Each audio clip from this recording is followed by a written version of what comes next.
ಎಲ್ಲರಿಗೂ ನಮಸ್ಕಾರ. ಇವತ್ತು ನಾವು ತುಮಕೂರು ತಾಲೂಕಿನ ಶೆಟ್ಟಿಹಳ್ಳಿ ಗ್ರಾಮದಲ್ಲಿದ್ದೀವಿ.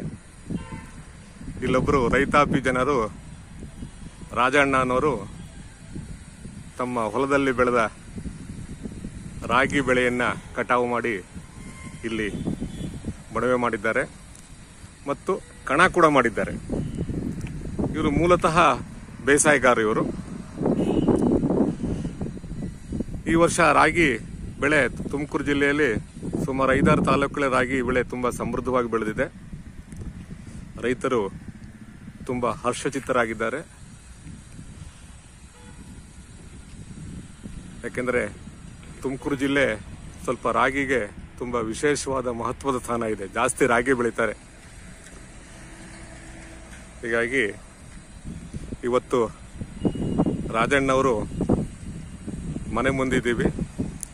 ಅವರ ಹೊಲದಲ್ಲಿ ಬೆಳೆದ ರಾಗಿಯನ್ನು ಕಟಾವು ಮಾಡಿ ಇಲ್ಲಿ ಅವರ ಮನೆ ಮುಂದೆ ಬಣವೆ ಹಾಕೊಂಡಿದ್ದಾರೆ. ಹಾಗೆ ಕಣ ಕೂಡ ಮಾಡಿದ್ದಾರೆ. ಇನ್ನು ಸಗಣಿ ಸಾರಿಸಿಲ್ಲ. ಸಗಣಿ ಸಾರಿಸಾದ್ಮೇಲೆ ಟ್ರ್ಯಾಕ್ಟರ್ ತಗೊಂಡ್ಬಂದು ಅದ್ರ ಮೇಲೆ ಹೊಡಿತಾರೆ. ಆಮೇಲೆ ಹುಲ್ಲಾಕ್ತಾರೆ. ಆಮೇಲೆ ಹೊಟ್ಟೆನ ತೂರಿ ರಾಗಿ ಕಾಳನ್ನು ಪಡಿತಾರೆ. ಎಲ್ಲ ವೀಕ್ಷಕರಿಗೆ ಅಗ್ರಿ ಅನಿಮಲ್ಸ್ ಚಾನಲ್ಗೆ ಸ್ವಾಗತ. ಈ ಚಾನಲ್ ನೋಡಿ, ಲೈಕ್ ಮಾಡಿ, ಶೇರ್ ಮಾಡಿ, ಸಬ್ಸ್ಕ್ರೈಬ್ ಮಾಡಿ. ಇದೊಂದು ವಿಭಿನ್ನವಾದ ಚಾನಲ್. ಬನ್ನಿ ನೇರವಾಗಿ ಮೂಲತಃ ರೈತರಾಗಿರುವ ಶೆಟ್ಟಿಹಳ್ಳಿಯ ರೈತರಾಗಿರುವ ರಾಜಣ್ಣವ್ರನ್ನ ಮಾತಾಡ್ಸೋಣ. ಸರ್ ನಮಸ್ಕಾರ. ಸರ್ ನಮಸ್ಕಾರ. ಸರ್ ನಿಮ್ಮ ಹೆಸರು? ರಾಜಣ್ಣ ಸರ್. ಈ ಕಣ ಮಾಡಿದಿರ ಆಗ್ಲೇ? ಕಣ ಮಾಡಿದೇವ್ರಿ. ಎಷ್ಟು ಸರ್ ಇದು? ಎಷ್ಟು ಉದ್ದ, ಎಷ್ಟು ಅಗಲ ಬರುತ್ತೆ ಸರ್ ಇದು? ಇದು ಒಂದ್ 40 ಬರ್ಬೋದು. 40 ಉದ್ದ 40, ಅಗಲ 40. ಮೇಟಿ ಏನ್ ಹಾಕಲ್ವಾ ಇದಕ್ಕೆ? ಮೇಟಿ ಹಾಕಿವ್ರು. ಈಗ ಟ್ರ್ಯಾಕ್ಟರ್ ಅಲ್ಲಿ ಹಾಕಲ್ರ ಅಲ್ವಾ? ಮುಂಚೆ ಎಲ್ಲ ಕಾಲ ಇತ್ತು. ಒಂದ್ ಕಾಲದಲ್ಲಿ ಒಂದ್ ಕಾಲ ಮೇಕೆ ಇತ್ತು. ನಿಲ್ಸಿ ಗುಂಡೊಡ್ದು ದನಗಳ ಮುಖಾಂತರ ಮಾಡ್ತಿದ್ರು ಅಲ್ವಾ? ಗುಂಡುಗಳು ಹೊಡಿತಿದ್ರು. ಆಮೇಲೆ ಕೋಲಿಂದ ಬಡಿತಿದ್ರು ಅಲ್ವಾ? ಈಗ ಆಧುನಿಕತೆ ಕಾಲ ಕಣನೇ ಮರ್ತು. ಕಣನೇ ಈಗ ಇಲ್ಲ ಈಗ ಅಲ್ವಾ? ಕಣನೇ ಇಲ್ಲ ಈಗ ಅಲ್ವಾ? ನಾವ್ ಹಿಂದಿನ ಸಂಪ್ರದಾಯ ಬಿಡಬಾರ್ದು ಅಂತ. ಎಷ್ಟು ವರ್ಷಗಳಿಂದ ವ್ಯವಸಾಯ ಮಾಡ್ತಾ ಇದೀರಾ ಸರ್? ಸುಮಾರು ಒಂದ್ 60-70 ವರ್ಷದಿಂದಲೂ ಮಾಡ್ತಾ ಇದ್ವಿ. ನಮ್ಮ ಅಪ್ಪಾರ ಕಾಲದಿಂದಲೂ ಇದೇ ಆರಂಭ ಬೇಸಾಯ. ವ್ಯವಸಾಯದ ಬದುಕು ಅಂದ್ರೆ ಏನ್ ಹೇಳ್ತಾರೆ? ವ್ಯವಸಾಯ ಬದುಕು ಅಂದ್ರೆ ನಿಮ್ಮ ಅನುಭವಗಳ ಮಟ್ಟಿನಲ್ಲಿ ಏನ್ ಹೇಳಕ್ ಇಷ್ಟಪಡ್ತೀರಾ ಸರ್? ಏನ್ ಹೇಳಿ? ವ್ಯವಸಾಯದ ಬದುಕು ಅಂದ್ರೆ ವ್ಯವಸಾಯದ ಬದುಕು ಅಂದ್ರೆ ನಮ್ಗೆ ಅದೊಂದ್ ಖುಷಿ. ನಮಗೆ ಮಾಡ್ಬೇಕು, ಇದ್ ಮಾಡ್ಬೇಕು, ಎಲ್ಲಾ ಇದ್ ಮಾಡ್ಕೊಂಡ್ಬೇಕು ನಂಗೆ. ಅವ್ರು ಇದ್ ಮಾಡಿರಲ್ಲ, ನಾವು ಅದ್ರೊಳಗೂ ಚೆನ್ನಾಗ್ ಮಾಡ್ಬೇಕು ಅನ್ನೋದು ಒಂದು ಇದು ನಮ್ದು. ಯಾಕಂದ್ರೆ ಭೂಮಿ ತಾಯಿನ ನೀವ್ ಎಷ್ಟು ಬಗಿತೀರಾ ಭೂಮಿ ಅದು ಡಬಲ್ ನಿಮಗೆ ಕೊಡುತ್ತೆ ಅಲ್ವಾ? ತಾಯಿ ನಂಬಿದ್ಮೇಲೆ ಯಾರು ಅನ್ಯಾಯ ಮಾಡಲ್ಲಲ್ವಾ? ಮಾಡಲ್ರ. ಯಾಕಂದ್ರೆ ರೈತರು ಭೂಮಿ ಜೊತೆ ಒಂದು ಅವಿನಾಭಾವ ಸಂಬಂಧ ಇಟ್ಕೊಂಡಿರ್ತಾರೆ ಅಲ್ವಾ? ಆಮೇಲೆ ಸಕಾಲಕ್ಕೆ ಮಳೆ ಆಗ್ಬೇಕು ಅಲ್ವಾ? ಯಾಕಂದ್ರೆ ರೈತರು ಮತ್ತು ಭೂಮಿಗೆ ಒಂದು ತಾಯಿತನದ ಸಂಬಂಧ ಇದೆ ಅಲ್ವಾ? ಈಗ ನಾವೇನ ಒಂದ್ ಬೆಳೆ ಹಾಕ್ಬೇಕಾದ್ರೂ ನಮಸ್ಕಾರ ಮಾಡಿ ಆ ತಾಯಿಗೆ ಇದು ಮಾಡಿ ನಾವು ಮಾಡ್ಬೇಕಾದ್ರೆ. ಈ ಸಲ ರಾಗಿ ತುಂಬಾ ಚೆನ್ನಾಗ್ ಬಂದಿದೆ. ರಾಗಿ ತುಂಬಾ ಚೆನ್ನಾಗ್ ಬಂದಿದೆ. ಎಷ್ಟು ಎಕರೆಯಲ್ಲಿ ರಾಗಿ ಹಾಕಿದ್ರಿ ಸರ್? 3 ಎಕರೆಲಿ. 3 ಎಕರೆ ಹಾಕಿದ್ರ?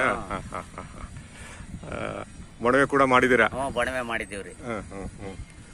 ಈಗ ಕಟಾವ್ ಮಾಡ್ಬೇಕೀಗ? ಈ ಕಟಾವ್ ಮಾಡಿದೀವಿ. ಇನ್ನ ಬಡ್ತೆ ಮಾಡ್ಬೇಕು.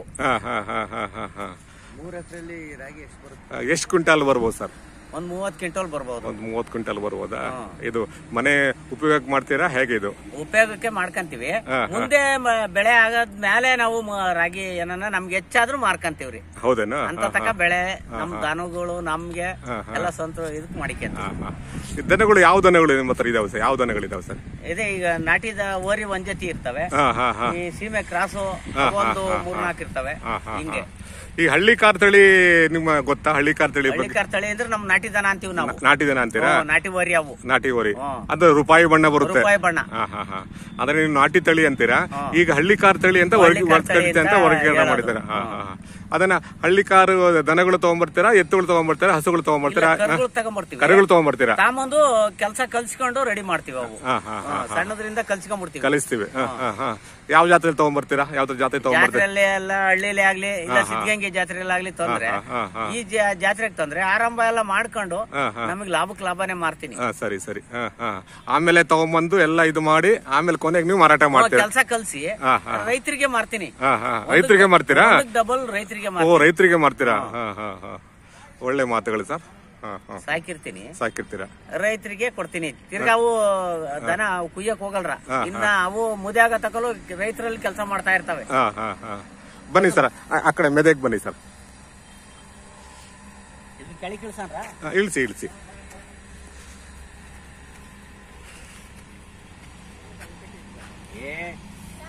ಹಂದಿ ದನ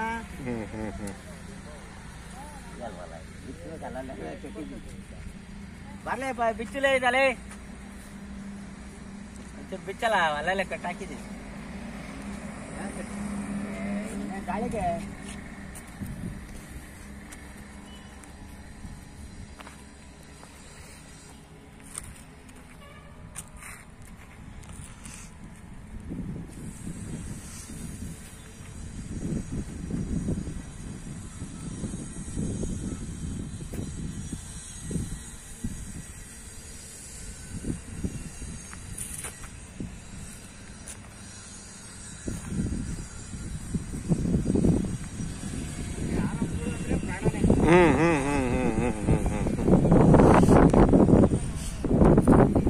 ಯಾಕಂದ್ರೆ ಇದ್ರ ಬಿಟ್ಟು ಬೇರೆ ನಿಮ್ಗೇನು ಕಸಬು ಗೊತ್ತಿಲ್ವಲ್ಲ ಸರ್? ಅಲ್ವಾ?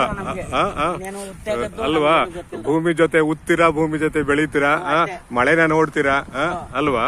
ಅದು ಬಿಟ್ರೆ 4-5 ಸಲ ಇದಕ್ಕೆ ಗೌರ್ಮೆಂಟ್ ಬೋರ್ಗೆ ಹಾಕ್ದೆ, ಬರ್ತದೆ ಅಂದವರು ಗೊತ್ತೂ ಇಲ್ಲ. ಹಂಗಾಗಿ ಅಲ್ಲ, ಒಳಗ್ ನಡೀರಿ, ಸ್ವಲ್ಪ ಒಳಗ್ ನಿಂತ್ಕೋಬಿಡಿ ಅಲ್ಲಿ.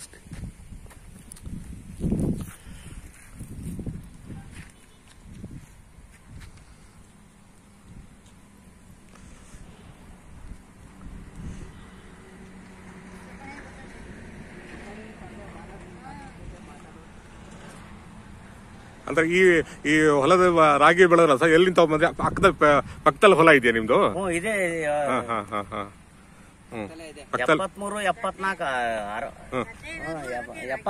74 ಹಿಂಗ್ ಸರ ನಂಬರು ಕೆಳಗಡೆ ಅವೇ 245 ಹಿಂಗೆ ಅಲ್ಲಿ ಬೆಳೆದಿದ್ದೀರಾ? ಅಲ್ಲಿ ಬೆಳೆದಿದೆ ಸರ ನಂಬರು. ಒಟ್ನಾಗ ಇದೇ ಸೆಟ್ಟಳ್ಳಿ ಗ್ರಾಮದ ಸರ ನಂಬರು. ಎಷ್ಟು ಎಕರೆಯಲ್ಲಿ ಬೆಳೆದಿರಿ ಸರ್? 3 ಎಕರೆ. 3 ಎಕರೆಯಲ್ಲಿ ಎಷ್ಟು ಕ್ವಿಂಟಾಲ್ ರಾಗಿ ಆಗ್ಬೋದು ಸರ್? ಒಂದ್ 30 ಕ್ವಿಂಟಲ್ ಆಗ್ಬೋದು. 30 ಕ್ವಿಂಟಲ್ ಆಗ್ಬೋದು. ಒಳ್ಳೆ ಇಳುವರಿ ಸರ್? ಒಳ್ಳೆ ಇಳುವರಿ ಇದೆ ಅಲ್ವಾ? ಸಾಮಾನ್ಯವಾಗಿ ಮುಂಚೆ ಒಂದ್ ಎಕರೆಗೆ ಒಂದು 6 ಕ್ವಿಂಟಲ್ 7 ಕ್ವಿಂಟಲ್ ಇರೋದು ಅಲ್ವಾ? ಈಗ 10 ಕ್ವಿಂಟಲ್ ಆಗುತ್ತೆ ಅಲ್ವಾ? ಒಳ್ಳೆ ಸಮೃದ್ಧವಾದ ಬೆಳೆ ಬಂದಿದೆ ಸರ್. ಹೊಸತಳಿ ಕಂಡಿರ್ತಾರಲ್ಲ, ಅದರಿಂದ ಬೀಳ್ತದೆ. ಎಷ್ಟು ಜನ ಮಕ್ಕಳು ಸರ್ ನಿಮ್ಗೆ? ನಮ್ಗೆ ಇಬ್ರು. ಗಂಡು ಮಕ್ಳು ಎಷ್ಟು ಸರ್? ಹೆಣ್ಮಕ್ಳು 2, ಹೆಣ್ಮಗ 1. ಹೆಣ್ಮಗ 1, ಗಂಡು ಮಕ್ಳು 2. ಆಮೇಲೆ ತಮ್ಮ ಸತ್ತೋಗವನೆ, ತಮ್ಮನ ಮಕ್ಳು ಅವ್ರೆ, ಅವ್ರು ಸೇರ್ಕೊಂಡು ಮಾಡ್ಕೊಂತೀವಿ. ಕೂಡು ಕುಟುಂಬ. ಕೂಡು ಕುಟುಂಬ. ಗಂಡು ಮಕ್ಕಳು ಏನ್ ಮಾಡ್ತಾರ ಸರ್? ಹಿಂಗೆ ಕೂಲಿ ಕೆಲಸನೇ ಮಾಡ್ತಾವ್ರೆ. ಸರಿ ಸರಿ. ಆರಂಭ ಇದ್ದಾಗ ಆರಂಭ ಮಾಡ್ಕೊಂತಾರೆ, ಕೂಲಿ ಕೆಲಸ. ಈಗೇನಾಗಿದೆ, ಈಗ ಹೋದ ವರ್ಷ 2020 ಕಳೆದೋಯ್ತು, ಈಗ 2021 ನಿಮ್ಗೆ ಹೊಸ ವರ್ಷದ ಶುಭಾಶಯಗಳು. ದೇವ್ರು ಚೆನ್ನಾಗಿಟ್ಟಿರ್ಲಿ. ಈಗೇನಾಗಿದೆ, ಕರೋನಾ ಕಾಲಘಟ್ಟದಲ್ಲಿ ಎಲ್ಲಾ ಟೌನಿಗೆ ಹೋಗಿದ್ದರು, ಮತ್ತೆ ವಾಪಸ್ ಹಳ್ಳಿಗೆ ಬಂದ್ಬಿಟ್ಟಾರೆ. ಎಲ್ಲ ಬಂದ್ಬಿಟ್ಟು ಈಗ ಅದೇ ರೈತರದು ಕೆಲಸ ಮಾಡಕ್ಕೆ ನಿಂತವ್ರಿಗೆ. ನಾನು ಮೊನ್ನೆ ಒಂದು ಹಳ್ಳಿಗೆ ಹೋಗಿದ್ದೆ, ಅಲ್ಲಿ 1,000 ಜನ ಆಗಿದ್ದು, 1,000 ಜನಸಂಖ್ಯೆ ಇದ್ದು, ಅಲ್ಲಿ 2,500 ಜನಸಂಖ್ಯೆ ಜಾಸ್ತಿ ಆಗಿದ್ದಾರೆ ಅಲ್ವಾ? ಈಗೆಲ್ಲ ಬಂದು ಊರ್ ಬೇಡ ಅಂತ ಬಿಟ್ಟೋಗಿದ್ದವರು ಈಗೆಲ್ಲ ಬಂದು ಊರಿಗೆ ಸೇರ್ಕೊಂಡು ಮಾಮೂಲಿ ಬೆಳೆ ಬೆಳೆಯಕ್ಕೆ ಬೆಳಿತಾರೆ. ಬಸ್ಗಳು ಕಟ್ಕೊಂಡು ಹಾಲಾಕ್ಬೇಕು, ಬೆಳೆ ಬೆಳಿಬೇಕು ಅಂತ ಹಿಂಗ್ ಬಂದವರಿಗೆಲ್ಲ. ಆಮೇಲೆ ಕೆಲವೊಂದು ಜಮೀನನ್ನ ಬಿಟ್ಟೋಗ್ಬಿಟ್ಟಿದ್ರು, ಅವರು ಬಿಟ್ಟು ಹೋಗ್ಬಿಟ್ಟಿದ್ರು. ಸುಮಾರು ಬಂದು ಈಗ ಅಚ್ಚುಕಟ್ಟು ಮಾಡ್ಕೊಂಡು ರೆಡಿ ಮಾಡ್ಕೊಂಡ್ರಿಗೆಲ್ಲ. ಈಗ ಎಲ್ಲರೂ ಸಹ ವಾಪಸ್ ಹಳ್ಳಿಗೆ ಬಂದು ಜಮೀನನ್ನ ಅಭಿವೃದ್ಧಿ ಪಡಿಸ್ಬೇಕು. ಏನಿಲ್ಲ, ನಗರ ಪ್ರದೇಶದಲ್ಲಿ ಏನು ಇಲ್ಲ, ನಾವು ಭೂಮಿನ ನಾವು ಇದು ಮಾಡಿ ಉಳುಮೆ ಮಾಡಿದ್ರೆ ನಮ್ಮ ಬದುಕು ಹಸನಾಗುತ್ತೆ ಅಂತ ಹೇಳಿ ಎಲ್ಲರಿಗೂ ಅದು ಒಂದು ಪಾಠ ಕಲಿಸಿದೆ. ಕರೋನಾ ಅನ್ನೋದು ತಾಯಿ ನೆಂಬಿದ್ರೆ ಯಾವತ್ತೂ ಅನ್ಯಾಯ ಆಗಲ್ರ. ಕರೋನಾ ಅನ್ನೋದು ಮತ್ತೆ ವಾಪಸ್ಸು ಹಳ್ಳಿನ ಕಳ್ಸ್ಕೊಂಬತ್ತು. ಹೀಗಾಗಿ ನಾನು ಮೊನ್ನೆ ಒಂದು ಹೋದಾಗ ಜನಸಂಖ್ಯೆ 1,000 ಇದ್ದಿದ್ದು 2,500 ಆಗಿದೆ. ಹಂಗಾಗಿ ನಾವು ನಮ್ಮ ನೆಲವನ್ನ ಬೀಳ್ಬಿಡ ಹೋಗ್ಬಾರ್ದು ಅಲ್ವಾ, ಬೀಳ್ಬಿಡಬಾರ್ದು, ಅದನ್ನ ಉಳುಮೆ ಮಾಡಬೇಕು. ಹಿಂದಿನವ್ರು ಏನ್ ಮಾಡ್ತಿದ್ರು ಅದರಂತೆ ಮಾಡಿದ್ರೆ ಅದಕ್ಕೆ ಒಂದು ಇದು ಅಲ್ವಾ. ಯಾಕಂದ್ರೆ ಈ ದೇಶದ ಬೆನ್ನೆಲುಬೆ ರೈತ ಅಲ್ವಾ. ರೈತ ಬೆಳೆದ್ರೆ ತಾನೇ ನಾವೆಲ್ಲ ಊಟ ಮಾಡೋದು. ಎಲ್ಲರೂ ಈಗ ನಾನೊಬ್ಬ ಬೆಳೆದ್ರು ನಾನು ಒಬ್ನೇ ಊಟ ಮಾಡಲ್ಲ, 10 ಜನ ಊಟ ಮಾಡ್ತಾರೆ. ಇನ್ ಏನ್ ಹೇಳಕ್ ಇಷ್ಟಪಡ್ತೀರಾ ಸರ್? ಬೇಸಾದ ಬದುಕಿನ ಬಗ್ಗೆ ಏನ್ ಹೇಳಕ್ ಇಷ್ಟಪಡ್ತೀರಾ ಸರ್? ಏನ್ ಹೇಳ ನಾವು ಇನ್ನೇನ್ ಆರಂಭ ಮಳೆ ಒಟ್ನಾಗ ನಮಗ್ ಬೋರು ಬಂಕ ಏನಿಲ್ಲ, ಬರೇ ಮಳೆ ನೀರಿನಲ್ಲಿ ವರ್ಷಕ್ಕೊಂದ್ಸರಿ ರಾಗಿ ಅದು ಇದು ಹಾಕ್ಯಂತೀನಿ ಅಷ್ಟೇ, ಇನ್ನೇನು ಬೆಳೆಯಲ್ರ ನಾನು. ಅವರೆಕಾಯಿ ಹಾಕೊಂತೀರಾ? ಹಾಕಿವ್ನಿ ಈ ಸಲ, ಅದು ಹಾಕ್ಲಿಲ್ರ. ಅಕ್ಕಡಿ ಸಾಲಲ್ಲ ಅವರೆಕಾಯಿ ಹಾಕಲ್ವಾ? ಹಾಕಿವ್ನಿ ಈ ಸಲ ಹಾಕ್ಲಿಲ್ರ, ಒಂದೇ ಒಂದ್ ಕಾಯಿ ಬಿಡಾಕಿಲ್ಲ. ಈ ತಗ್ಗು ಟೌನ್ ಏರಿಯಾ ಏನ್ ಮಾಡ್ತೀರಾ, ಚಿತ್ಕೊಂಬೇಡಿ ಅನ್ನಂಗಿಲ್ಲ. ಇದು ನಗರ ಪಾಲಿಕೆ ಸೇರಿದೆ ಅಲ್ವಾ? ನಗರ ಪಾಲಿಕೆ ಸೇರಿ ತುಮಕೂರು ತಾಲೂಕು ಸೇರಿದೆ. ಶೆಟ್ಟಿಹಳ್ಳಿಗೊಂದು ಒಳ್ಳೆ ಸ್ಥಾನ ಸಿಕ್ತಿದ್ದು ಅಲ್ವಾ? ತುಮಕೂರು ಮಹಾನಗರ ಪಾಲಿಕೆ ಸೇರಿರೋದ್ರಿಂದ ಎಲ್ಲಾ ಸೌಲಭ್ಯಗಳು ಏನ್ ಸಿಗುತ್ತೆ ಅದು ಶೆಟ್ಟಿಹಳ್ಳಿಗೂ ಸಿಗುತ್ತೆ.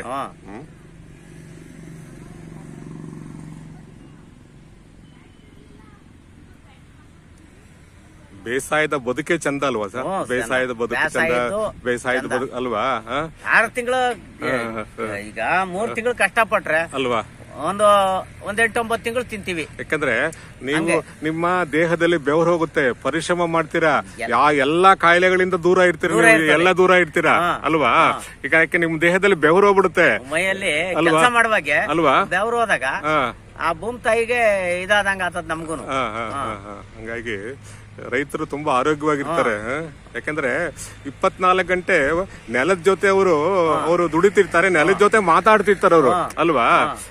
ಆಮೇಲೆ ಇದು ಶೆಟ್ಟಿಹಳ್ಳಿ ಇದೆಯಲ್ಲ ಸರ್, ಇದು ಯಾವ ನೆಲ ಸರ್? ಎಂತ ಚೌಕ್ ನೆಲನ? ಯಾವ ನೆಲ ಇದು? ಯಾವ ಮಣ್ಣಿದು? ಇದು ಕೆಬ್ಬೆ ನೆಲ. ಅಂದ್ರೆ ಏನು ಅದು ಕೆಬ್ಬೆ ನೆಲ ಅಂದ್ರೆ ಏನು? ಕೆಬ್ಬೆ ಅಂದ್ರೆ ಮಳ್ಭೂಮಿ ತರ. ವಿಶೇಷ ಏನ್ ಸರ್ ಅದು? ಅದು ಈ ಮಣ್ಣಲ್ಲಿ ಚೆನ್ನಾಗಿರ್ತದ್ರಿ ಬೆಳೆ, ಏನೇ ಬೆಳೆ ಆದ್ರೂ ರುಚಿ ಚೆನ್ನಾಗಿರ್ತದೆ, ಎಲ್ಲ ಟೇಸ್ಟ್ ಇರ್ತದೆ. ತೇವಾಂಶ ಹೀರ್ಕೊಳ್ಳುತ್ತಾ? ತೇವಾಂಶ ಹೀರ್ಕೊಳ್ಳುತ್ತಾ? ಯಾಕಂದ್ರೆ ಈಗ ಚೌಗು ನೆಲ ಇದೆ, ಅದು ಕೂಡ ಇದು ಬೇಸಿಗೆ ಕಾಲದಲ್ಲಿ ತೇವಾಂಶ ಹೀರ್ಕೊಂಡ್ಬಿಡುತ್ತದು. ಇದು ಈಗ ಬೇಸಿಗೆ ಇದೇನ್ ಇದು ಮಳೆಗಾಲದಲ್ಲೇ ನೀರ್ ಹಾಕ್ಬಿಡ್ತದೆ. ಹೌದೇನು? ಕಮ್ಮಿ ಕೆಬ್ಬೆ ನೆಲ ಅಂತ. ಕೆಬ್ಬೆ ನೆಲ ಅಂತ ಇದು. ಯಾಕಂದ್ರೆ ಕೆಲವೊಂದು ಪ್ರದೇಶದಲ್ಲಿ ಆ ಮಣ್ಣಿನ ಫಲವತ್ತತೆ ಇರುತ್ತೆ, ಆ ಮಣ್ಣಿನ ಗುಣ ಕೂಡ ಇರುತ್ತಲ್ಲಿ ಅಲ್ವಾ? ಹಂಗಾಗಿ ಇದು ತುಮಕೂರು ಶೆಟ್ಟಿಹಳ್ಳಿ ಗ್ರಾಮದಲ್ಲಿ ಎಲ್ಲ ಕೆಬ್ಬೆನೆಲ್ಲನೇ ಜಾಸ್ತಿನಾ? ಕೆಬ್ಬೆನೆಲ್ಲನೇ ಜಾಸ್ತಿ. ಒಳ್ಳೆ ಮಾತುಗಳನ್ನ ಆಡಿರಿ ಸರ್. ರಾಜಣ್ಣರೇ ತುಂಬಾ ಧನ್ಯವಾದಗಳು. ರಾಗಿನ ಆದಷ್ಟು ಬೇಗ ನೀವು ಹುಲ್ಲ ಹಾಕಿ, ನೀವೇನ್ ಟ್ರಾಕ್ಟರ್ ತಗೊಂಡ್ಬಂದು ಮಾಡ್ತೀರಾ ಮಾಡಿ ಎಲ್ಲ ತೂರಿ ರಾಗಿ ಕಾಳನ್ನ ಮನೆಗೆ ಪಡೀರಿ. ದೇವ್ರು ಒಳ್ಳೇದ್ ಮಾಡ್ಲಿ. ವ್ಯವಸಾಯ ಬದುಕನ್ನ ತುಂಬಾ ಗಂಭೀರವಾಗಿ ತಗೊಂಡಿದ್ದೀರಾ. ಯಾರು ವ್ಯವಸಾಯದ ಬದುಕ ನಮ್ಗೆ ಆರಂಭದ ಬಿಟ್ರೆ ಕಸಬೆ ಇಲ್ವಲ್ಲ ಸ್ವಾಮಿ, ಮತ್ತೊಂದು ಬರದೇ ಇಲ್ಲ ನಮ್ಗೆ ಅಲ್ವಾ? ಆದ್ರೆ ನಿಮ್ಮ ಪರಂಪರೆ ಕೂಡ ವ್ಯವಸಾಯದಲ್ಲೇ ತೆಗೆದುಕೊಂಡಿದೆ. ಇದು ಪರಂಪರೆ ಅದೇ, ನಾವು ಓದಿಲ್ಲ ಬರ್ದಿಲ್ಲ, ಅವತ್ತಿಂದಲೂ ಇದ್ರಾಗ ಮಾಡ್ಕೊಂಡ್ ಬಂದಿರೋದೆ. ಅಂದ್ರೆ ನಿಮ್ಮ ತಂದೆಯವರು ಎಷ್ಟು ಕ್ವಿಂಟಲ್ ರಾಗಿ ಬೆಳೀತಿದ್ರು ಅವಾಗ? ನಿಮ್ಗೆ ಅವಾಗ? ನಮ್ಮ ತಂದೆಯವರು 200-250 ಚೀಲ ರಾಗಿ ಬೆಳೆಯೋರು. ಅಂದ್ರೆ ಸುಮಾರು ಒಂದು ರಾಗಿ ಅವಾಗ ಸಂತೃಷ್ಟಿ ಬೆಳೆ. ಅವಾಗ ಸುಮಾರು ಅಂದ್ರೆ ಅವಾಗ ಒಂದು 20-30 ವರ್ಷ ಹಿಂಭಾಗನ? ಒಂದ್ 30-35 ವರ್ಷದ ಆಚೆ. ಎಷ್ಟು ಒಂದು 200-300 ಕ್ವಿಂಟಲ್ ರಾಗಿ ಬೆಳಿತಿದ್ರಿ? ಹಂಗ ನೀವು ರೈತಾಪಿ ಜನಾನೇ ನೀವು. ನಿಮ್ಮ ಅವತ್ತಿಂದಲೂ ನಾವು ಇವತ್ತು ಹೆಬ್ಬೆಟ್ಟೆ ನಂದೂನು. ಇಲ್ಲಿ ಸ್ಕೂಲ್ ಹೋಗಿಲ್ಲ ನಾನು. ಆದ್ರೂ ಅನುಭವಗಳು ಇದಾವಲ್ಲ ಸರ್? ಅನುಭವ ಒಂದಿದ್ರು. ಆರಂಭದ ಏನ್ ಮಾಡ್ಬೇಕು ಅನ್ನೋದು ಒಂದು ಅನುಭವ ಅವತ್ತಿಂದ ಅಲ್ವಾ? ಈ ಸ್ಕೂಲ್ಗೆ ಹೋಗಿ ಮಕ್ಳು ಪಾಠ ಕದ್ದು ಏನ್ ಬರಿಬೇಕು ಅಂತ ಹಂಗ ನನ್ಗೆ ಆರಂಭದಲ್ಲಿ ಅಲ್ವಾ ಏನ್ ಮಾಡ್ಬೇಕು ಅನ್ನೋದು ಒಂದು ಅಲ್ವಾ, ಯಾವ ಟೈಮ್ಗೆ ಏನೇನ್ ಮಾಡ್ಬೇಕು ಅನ್ನೋದು ಒಂದು ಅಲ್ವಾ. ಈಗ ನೆಲದ ಜೊತೆ ಯಾರು ಇರ್ತೀರ, ನೆಲದ ಅನುಭವಗಳು ಹೆಂಗಿರ್ತವೆ ಅಲ್ವಾ? ಈ ಮಳೆಗೆ ಬಂದ್ರೆ ಹಿಂಗ್ ಮಾಡ್ಬೇಕು, ಈ ಮಳೆಗೆ ಬಂದ್ರೆ ಹಿಂಗ್ ಮಾಡ್ಬೇಕು, ಈಗ ಮಾಡ್ಬೇಕು, ವ್ಯವಸಾಯ ಮಾಡಿ ಇದಕ್ಕೆ ಹಿಂಗೆ ಕುಂಟೆ ಹೊಡಿಬೇಕು, ಹಿಂಗ್ ಅಲ್ವೇ ಹೊಡಿಬೇಕು ಅನ್ನೋದು ಒಂದು ಇದ್ ಮಾಡ್ತಿರ್ತೀವಿ.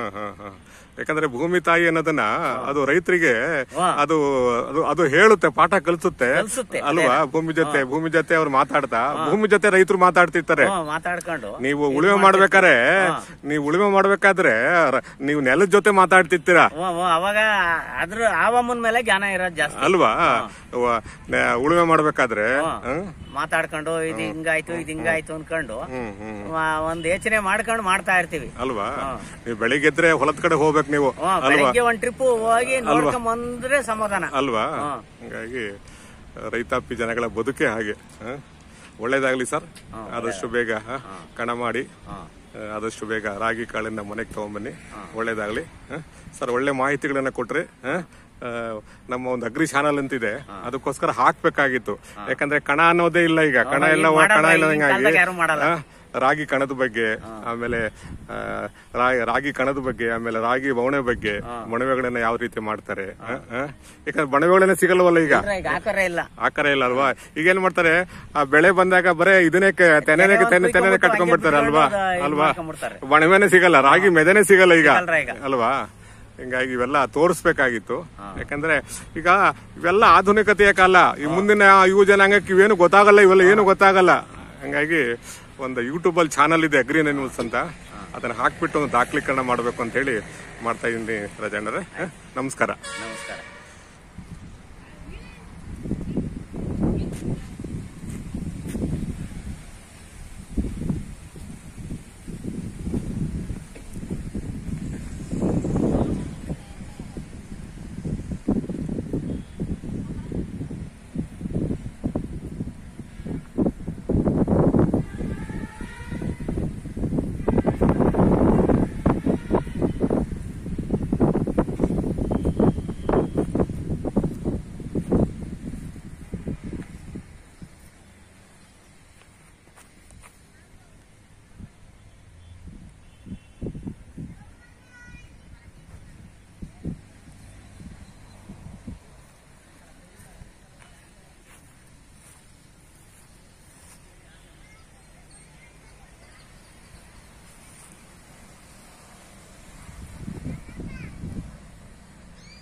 ಎಲ್ಲಿದೆ?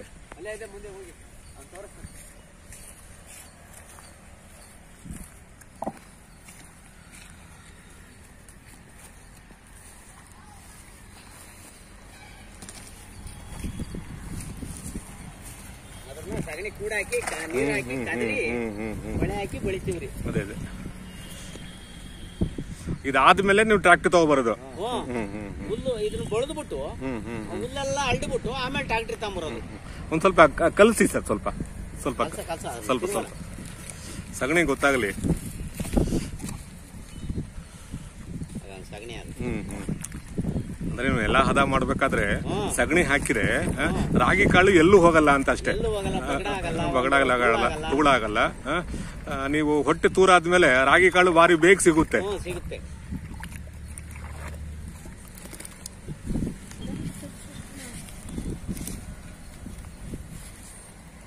ಇವೆಲ್ಲ ರೈತರು ತುಂಬಾ ವೈಜ್ಞಾನಿಕವಾಗಿ ಮಾಡಿದ್ದೀವೆಲ್ಲ. ಇವತ್ತಿನ ನೆಲಕ್ಕೆ ಸಗಣಿ ಸಾರಿಸೋದಿದೆಯಲ್ಲ, ತುಂಬಾ ವೈಜ್ಞಾನಿಕವಾದ ರೈತರವರು ಅಲ್ವಾ. ಯಾಕೆ ಚೆನ್ನಾಗಿ ಸಾರಿಸಿದ್ರೆ ಕಪ್ಪುಗಿರ್ತದ ಕಣ ಅಲ್ವಾ, ಊಟ ಮಾಡ್ಬೋದು, ಹಂಗಿರ್ತದ ಅಚ್ಚುಕಟ್ಟಾಗಿ. ಅದಕ್ಕೆ ಈಗ ನೆಲಕ್ಕೆ ಸಗಣಿ ಸಾರಿಸೋದಿದೆಯಲ್ಲ, ಈಗಿನ ಕಾಲದವರು ಸಗಣಿ ಮುಟ್ಟದೇ ಇದು ಮಾಡ್ತಾರೆ. ಅದೇ ಅಲ್ವಾ, ಅದನ್ನ ಮುಟ್ಟಿದ್ರೆ ಈಗ ಎಂತ ಈಟೆ ಇರ್ಲಿ ನಿಮಿಷ ಅದ್ರೊಳಗೆ ಕಾಲಿಕ್ ಬಿಟ್ರೆ ಅಲ್ವಾ ಭಾರಿ ಕೋಲ್ಡ್ ಮೈಯೆಲ್ಲ ಹೋಗ್ರು ಅಲ್ವಾ.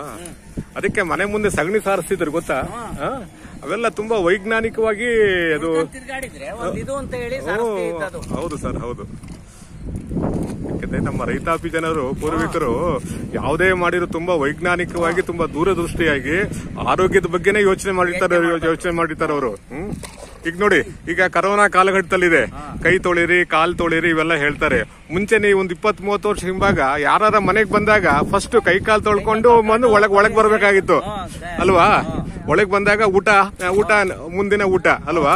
ಫಸ್ಟ್ ಕೈ ಕಾಲು ತೊಳೆದೆ ಮನೆ ಒಳಗಡೆ ಬರ್ಬೇಕಾಗಿತ್ತು ಅಲ್ವಾ. ಅಲ್ವಾ ಈ ಕರೋನಾ ಕಾಲಘಟ್ಟದಲ್ಲಿ ಕೈ ಕಾಲನ್ನ ಸ್ವಚ್ಛವಾಗಿರಿ ಅಂತ ಹೇಳ್ಬಿಟ್ಟು ಈಗ ಹೇಳ್ತಿದ್ದಾರೆ. ಅವೆಲ್ಲ ಮುಂಚೆ ಇತ್ತದು. ಈಗ ನಾವು ಆಧುನಿಕತೆ ಬಂದಾಗ ನಾವೆಲ್ಲ ಮರ್ತು ಬಿಟ್ಟವಲ್ಲ. ಇದು ಸಗಣಿ ತುಳ್ಕೊಂಡ್ ಬರೋದ್ರಿಂದ ಎಷ್ಟು ಕಾಯಿಲೆ ಕಂಟ್ರೋಲ್ ಹೊಡ್ಬಿಡ್ತದ್ರೆ ಗೊತ್ತಾ. ನಮ್ಮ ಇದಕ್ಕೆ ಎಷ್ಟು ಇದು ಕೊಡ್ತದೆ ಅದು ಸಗಣಿ ತುಳಿದ್ರೆ. ಸಗಣಿಗೆ ಅಷ್ಟೊಂದು ಸಗಣಿ ಇಲ್ಲ ಅಷ್ಟೊಂದು ಇದಿತ್ರಿ ಅದು ಅಲ್ಲ, ಅಷ್ಟೊಂದು ಔಷಧಿಗಳ ಗುಣ ಇದೆಯಲ್ವಾ. ಔಷಧಿ ಗುಣ ಐತ್ರಿ. ಗಂಜು ಸಗಣಿ ಯಾವ್ದೊಂದಕ್ ಬರಲ್ರ ಅದು, ಎಲ್ಲದಕ್ಕೂ ಬರ್ತದ್ರಿ ಏನ್ ಔಷಧಿ ಅಲ್ವಾ. ಅದಕ್ಕೆ ಮನೆ ಮುಂದೆ ಸಗಣಿ ಯಾಕೆ ಸಾರಿಸಿದ್ರು ಅಂದ್ರೆ ಅದ್ರ ಮೇಲೆ ಜನ ಓಡಾಡ್ಲಿ ಒಂದ್ ಕಾಯಿಲೆಗಳು ಕಂಟ್ರೋಲ್ ಇರೋವು. ಈಗ ಎಲ್ಲ ಈಗ ಏನಾಯ್ತು ಹೇಳಿ ಅಲ್ವಾ. ಅವಾಗ ಮಣ್ಣು ಗೊಬ್ಬರ ಎಲ್ಲ ಗುಡ್ಡೆ ಹಾಕೊಂಡು ಹೊಲಕ್ಕೆಲ್ಲ ಹೊಡ್ಕೊಂಡು ಎಲ್ಲ ಮಾಡೋರು ಅಲ್ವಾ. ಈ ಸೀಮೆ ಗೊಬ್ಬರ ಅನ್ನ ತೋರಿಸ್ತಿರ್ಲಿಲ್ವಲ್ಲ ಅಲ್ವಾ ಅಲ್ವಾ ಅಲ್ವಾ. ಹಾಗಾಗಿ ರೈತರು ಬದುಕೊಂಡ್ರೆ ಎಲ್ಲರೂ ಸೇರ್ ಕೆಲಸ ಮಾಡ್ತಿದ್ರು. ರೈತರು ಎಲ್ಲರೂ ಸೇರ್ ಕೆಲಸ ಮಾಡ್ತಿದ್ರು ಅವಾಗ. ಶೇರ್ ಮಾಡೋರು ಅಲ್ವಾಗ. ಸುಮಾರು ಒಂದ್ 5-6 ಜನ ಮಕ್ಳಿದ್ರು ಏನ್ ಮಾಡೋರು, 5 ಜನ ಹೊರಗಡೆ ಹೋಗ್ಬಿಟ್ರೆ ಒಬ್ಬ ಮಗನ್ನ ಇದನ್ನ ವ್ಯವಸಾಯದ ಬಗ್ಗೆ ಇಟ್ಕೊಂತಿರೋರು, ಅಲ್ಲೇ ಇರುವಂತಿದ್ರು ಅವರು ಅಲ್ವಾ. ಒಬ್ಬ ಮಗನ್ನ ಅವರು ನೀನ್ ಎಲ್ಲೂ ಹೋಗ್ಬೇಡಪ್ಪ, ಓದಕ್ ಹೋಗ್ಬೇಡ, ಇಲ್ಲೇ ನೀನು ವ್ಯವಸಾಯ ನೋಡ್ಕೊಂಡು ಜಮೀನ್ ನೋಡ್ಕೊಂಡು ಅಂತ ಹೇಳೋರು ಅಲ್ವಾ. ಈಗ ನಾಗರಿಕತೆ ಬಂದ್ಮೇಲೆ ಎಲ್ಲ ಬದಲಾವಣೆ ಆಗುತ್ತು. ಈಗ ನಾವು ಓದಿದ್ರು ನಾವೇನ್ಕನ ಹೋಗಿವೆ. ಹಂಗೆ ಹಂಗೆ ಈಗ ನಾವು ಓದಿಲ್ಲ ಬರ್ದಿಲ್ಲ ಏನಿಲ್ಲ, ಇದೇ ಉದ್ಯೋಗವೇ. ಅದೇ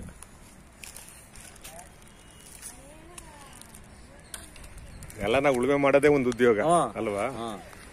ಭೂಮಿ ತಾಯಿ ಯಾವತ್ತು ಕೈ ಬಿಡಲ್ಲ ಅಲ್ವಾ. ಎಷ್ಟು ನೀವು ರಾಗಿನ ನೀವು ನೆಲವನ್ನ ಎಷ್ಟು ತೆಗಿತೀರಾ ಅಷ್ಟು ನಿಮಗೆ ಅದರ ದುಪ್ಪಟ್ಟು ವಾಪಸ್ ಕೊಡುತ್ತೆ. ಎಷ್ಟು ಕಷ್ಟಪಟ್ಟು ಮಾಡ್ತೀವೋ ಅಷ್ಟೇ ಅದ್ರಾಗೆ ಅಭಿವೃದ್ಧಿ ಕೊಡ್ತದೆ. ಅದ್ರ ದುಪ್ಪಟ್ಟು ನೀವು ಒಂದು ಕಾಳು ಹಾಕಿದ್ರೆ ನೀವು ಅದು 100 ಕಾಳು ಕೊಡುತ್ತೆ. ಭೂಮಿ ತಾಯಿ ಯಾವತ್ತೂ ಮೋಸ ಮಾಡಲ್ಲ ಸರ್. ಮಳೆಗಳು ಸಕಾಲಕ್ಕೆ ಮಳೆ ಬಂದ್ಬಿಟ್ರೆ ರೈತರ ಬಾಳು ತುಂಬಾ ಹಸನಾಗಿರುತ್ತೆ. ರೈತರು ಸಂತೋಷವಾಗಿದ್ರೆ ಇಡೀ ಸಮಾಜ ಸಂತೋಷವಾಗಿರುತ್ತೆ ಸರ್, ಇಡೀ ದೇಶ. ರೈತರು ಚೆನ್ನಾಗಿ ಬೆಳೆದ್ರೆ ತಾನೇ ಎಲ್ಲಾರ್ಗು ರೈತ ಕಮ್ಮಿ ಸಿಕ್ಕೋದು, ಎಲ್ಲಾರು ಚೆನ್ನಾಗಿರ್ಬಹುದು. ಹೌದು ಸರ್, ಹೌದು.